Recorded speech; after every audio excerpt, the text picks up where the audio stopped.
ada juga orang yang biasa saja, bahkan mereka tuh nggak mengakui bahwa Indonesia itu banyak sekali keberagaman di negara kita ini.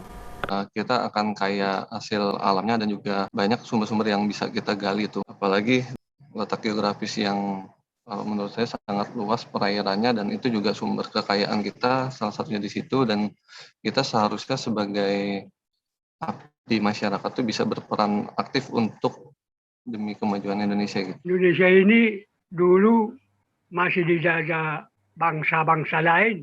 Yang pertama yang paling lama berkuasa di Indonesia itu adalah bangsa Belanda. Selama 350 tahun Indonesia dijajah oleh bangsa Belanda. Jadi terjadilah Perang Dunia Kedua tahun 1938 antara tentara sekutu yaitu Amerika, Perancis, dan Belanda bersekutu melawan Jepang. Pada Perang Dunia Kedua itu yang menang adalah bangsa Jepang. Selama 3,5 tahun, bangsa Indonesia atau negara ini dikuasai oleh bangsa Jepang. Tahun 1945, kekuatan tentara sekutu termasuk Amerika menghancurkan negara Jepang. Sehingga tahun 1945, Jepang bertekuk lutut menyerah tanpa syarat. Maka berkuasalah lagi Belanda. Pada waktu penjajahan Jepang, kesempatan dari kekalahan Jepang, kesempatan bagi proklamator bangsa Indonesia untuk memproklamasikan kemerdekaan kita tanggal 17.45. Maka sampai sekarang negara Indonesia ini bisa dikatakan sudah semakin maju, tidak lagi dijajah oleh bangsa lain. Bagaimana masyarakat Indonesia mengalami proses globalisasi yang menjadikan semua masyarakat itu lebih individualistik dan melupakan rasa nasionalisme yang telah ada pada zaman-zaman sebelumnya. Juga dipengaruhi oleh pembagian wilayah antar kota dan daerah. Kesannya kayak, wah ini anak kota nih kayak gini, jadi dia lebih tahu gitu. Dan daerah mungkin dia lebih diturunkan derajatnya, padahal kita semua sama kan, sama-sama negara Indonesia, sama-sama bangsa Indonesia. Dan juga kesadaran masyarakat Indonesia itu mulai pudar seiring dengan berkembangannya zaman dan kemajuan teknologi sekarang ini yang semakin pesat. Ini bisa, nyari itu bisa, dar gitu. Semangat kita akan nasionalisme ini. Aku yang masih generasi sekarang ini nih, mengatasinya itu mungkin meningkatkan kesadaran masyarakat ya tentang nasionalisme yang telah ada pada dalam diri masyarakat Indonesia, dan juga mungkin membatasi masuknya globalisasi di Indonesia ini, menghindari hal-hal yang negatif, mengambil hal-hal positif yang ada pada masuk ke negeri kita ini gitu. Nah, tantangan itu ada di dalam diri kita ini. Nah, kita sebagai generasi muda gimana untuk menyikapi tantangan tersebut agar ya bangsa ini berperan serta dalam memajukan atau enggak potensi-potensi yang ada di tanah air kita ini gitu. Masih banyak masyarakat Indonesia yang tidak mengerti apa itu Pancasila. Pancasila itu adalah dasar negara Republik Indonesia. Pancasila itu mempersatukan bangsa Indonesia. Walaupun beragam-ragam agama membuat Indonesia menjadi indah, tapi masih ada kerikil-kerikil yang mau kita singkirkan, yang tidak mengerti apa itu Pancasila. Yang kedua, orang-orang yang tidak ingin kebersatuan Indonesia itu termasuklah garis keras. Tidak ada toleransi. Masih banyak generasi muda yang tidak mengerti apa itu Pancasila, apa itu keberagaman agama itu. Ada 6 atau 7 itu, tujuannya satu. Jadi kita harus bersatu, membuat agama itu menjadi indah. Yang masih kalangan remaja-remaja umur 15-16 tahun ini, yang pertama kecinta tanah air dulu ya. Dengan adanya globalisasi yang sangat pesat ini, ada Instagram, YouTube, bisa menunjukkan rasa nasionalisme dengan terus-menerus itu dengan merayakan kemerdekaan bangsa Indonesia, dengan mengingatkan masyarakat akan perjuangan bangsa Indonesia pada zaman dahulu itu. Mengadakan acara-acara atau lomba-lomba kebudayaan, bisa di event-event di dalam negeri kita ataupun di event event internasional. Rasa nasionalisme kita ini tetap terpelihara melalui kebudayaan dan kesenian ini. Dan kita bisa meng-share, masukin statusnya, nge-post, terus banyak orang yang ngeliat, jadi lebih banyak orang yang ikut berpartisipasi dalam kegiatan acara tersebut. Nah, yang kedua, rela berkorban untuk kepentingan kebersamaan di negara kita ini, seperti ikut serta menanggulangi bencana alam kita. Masyarakat di Indonesia semuanya ikut berpartisipasi, bisa ikut serta dalam mengatasi kerusakan massal dan kemukal. Bela negara itu juga didasari dari mengamalkan nilai-nilai Pancasila dalam kehidupan sehari-hari kita. Beribadah kepada Tuhan Yang Maha Esa, kita bergotong royong, membantu sesama warga, ada yang sakit kita ikut bantu, bukan hanya di lingkungan juga, tetapi juga di sekolah.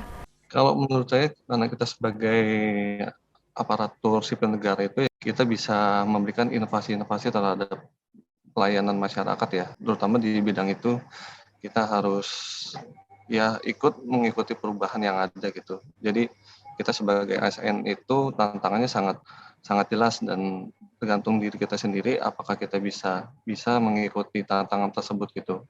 Karena kuncinya kalau menurut saya kembali lagi ke diri sendiri. Kita kan bisa mengikuti pelatihan-pelatihan yang ada karena setiap di kementerian atau enggak badan-badan itu pasti banyak untuk mengembangkan bakat atau potensi-potensi yang ada di dalam diri kita gini. Itulah salah satu bentuk kontribusi kita terhadap Indonesia ini gitu. Harus dilanjutkan tentang pendidikan Pancasila itu, supaya tujuan Pancasila itu mengerti semua generasi muda. Karena itu sekarang tantangan kita yang tidak mengerti apa itu Pancasila, terjadilah orang-orang yang tidak mengerti menjadi teroris. Jadi teroris itu sekarang tantangan kita, karena tidak mengerti, maka terjadilah orang itu masuk teroris. Teroris itu menghambat kelancaran kita untuk bersatu. Teroris yang mau dibunuh diri. Jadi sebenarnya pendidikan Pancasila itu harus dilanjutkan supaya generasi muda mengerti apa tujuan Pancasila. Tujuan Pancasila itu mempersatukan bangsa Indonesia. Beragam-ragam suku tetapi satu.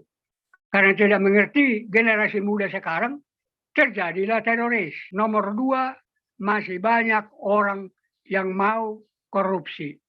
Pejabat-pejabat di Indonesia ini jangan korupsi. Yang korupsi itu merugikan bangsa Indonesia sendiri, menghalang pembangunan. Meningkatkan rasa nasionalisme kita seperti tadi, cinta tanah air, rela berkorban, terus juga ikut serta dalam kegiatan-kegiatan yang mendukung karya-karya bangsa Indonesia ini, agar bangsa Indonesia ini nggak kalah saing dengan bangsa-bangsa negara lainnya dan terus maju. Keberagaman Indonesia yang telah ada pada zaman dahulu supaya diangkat lagi, supaya disebarluaskan lagi ke media-media, ke lomba-lomba, supaya kita bisa meningkatkan rasa kepedulian kita terhadap bangsa Indonesia ini. Jadi kita harus terus mengamalkan dan juga ikut berpartisipasi dalam kegiatan nasionalisme ini. Kalau mungkin kesan-pesannya ya jalanin apa yang ada di depan mata dan juga terus kembangkan diri kalian untuk instansi kalian di mana berada, dan pastikan kegiatan atau tingkah laku sikap kita itu memberikan kontribusi positif. Kita satu, bukan bermacam-macam persatuan kita. Bermacam-macam agama itu menjadi indah. Jangan cerai-berai, jangan gontok-gontokan tentang agama. Tujuan agama itu satu kan, Tuhan Yang Maha Esa. Kerjakanlah yang baik selama kita masih hidup. Berikan kebaikan sesama kita sendiri. Jangan ada yang mengatakan agama saya yang paling utama. Bermacam-macam agama itu menjadi indah, menjadi pemersatu bangsa. Bukan untuk memisahkan. Pesan saya sama generasi muda. Tujuan agama itu satu, menuju Allah Yang Maha Esa. Dari ketiga narasumber tersebut, dapat kami simpulkan bahwa ketiganya memiliki pandangan Indonesia merupakan negara yang kaya. Kaya akan sejarah perjuangan, sumber daya alam, potensi sumber daya manusia, serta keanekaragaman budaya dan adat. Saat ini, masih banyak tantangan yang harus dihadapi Indonesia. Salah satunya ialah krisis ideologi Pancasila yang dapat menyuburkan isu terorisme di Indonesia. Ada pula isu globalisasi yang meresahkan bagi generasi muda kita. Mereka khawatir bahwa nasionalisme akan semakin pudar akibat terjadinya globalisasi. Selain itu, masih banyak sekali potensi bangsa Indonesia yang belum digali dan dikembangkan. Oleh karena itu, perlu adanya penanaman kembali pedoman penghayatan dan pengamalan Pancasila bagi seluruh warga negara Indonesia, khususnya generasi muda. Bagi generasi muda, bentuk bela negara dapat dilakukan melalui promosi kebudayaan Indonesia di mata dunia dengan teknologi dan berbagai platform sosial media.